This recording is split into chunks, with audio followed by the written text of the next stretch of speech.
Praise the lord. ఈరోజు దేవుని వాగ్దానం యెషయా గ్రంథము 53వ అధ్యాయము 5వ వచనము. అతడు పొందిన దెబ్బల చేత మనకు స్వస్థత కలుగుచున్నది.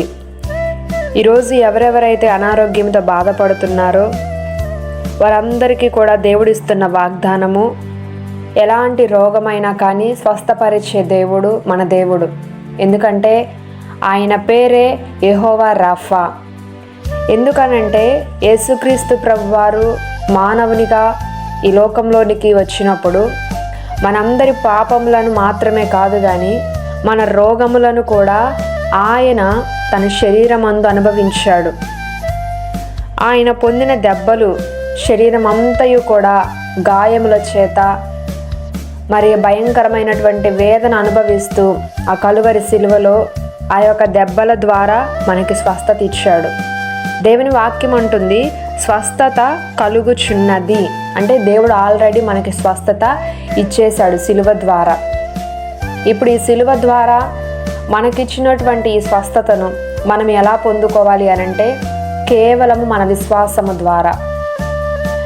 దేవుడు యేసుక్రీస్తు ప్రభువారు భూమి మీదకి వచ్చినప్పుడు ఒక మాట అంటారు, నమ్మితే నా మహిమను నీవు చూడగలవని. మీ నమ్మిక చొప్పున మీకు కలుగును గాక అని పలుకుతాడు దేవుడు. మన విశ్వాసమును బట్టి మాత్రమే స్వస్థతను పొందుకొనగలము. అబ్రహాం యొక్క విశ్వాసము చూడండి, దేహం అంతయు కూడా బూడిదిగా అయిపోయినా కానీ మరలా నా కుమారుని దేవుడు అనుగ్రహించగలడు అన్న విశ్వాసముతో అబ్రహాము జీవించాడు. ఈరోజు మృతులను సహితము కూడా సజీవులుగా చేయువాడు మన యేసయ్య. పక్షవాతము గలవారిని స్వస్థపరిచాడు. పుట్టుకతోనే కుంటివారు, గుడ్డివారు, మూగవారు, అంగహీనులైన ప్రతి ఒక్కరిని, ఊచ చేతులు గల వారిని స్వస్థపరిచాడు.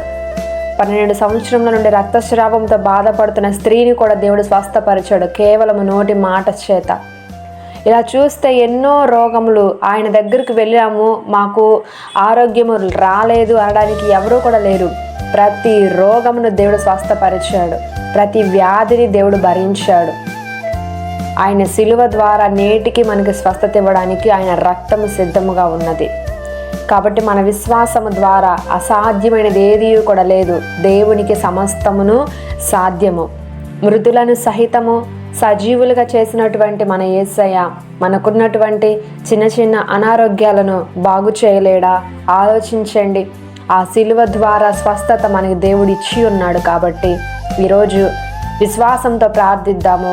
ఆ సిలువ ద్వారా ప్రతి రోగము తొలగిపోయి సమస్తమైనటువంటి రోగములన్నిటి నుండి విడుదల పొందుకొని యేసు నామములో ప్రతి ఒక్కరికి ఆరోగ్యము కలుగునుగాక.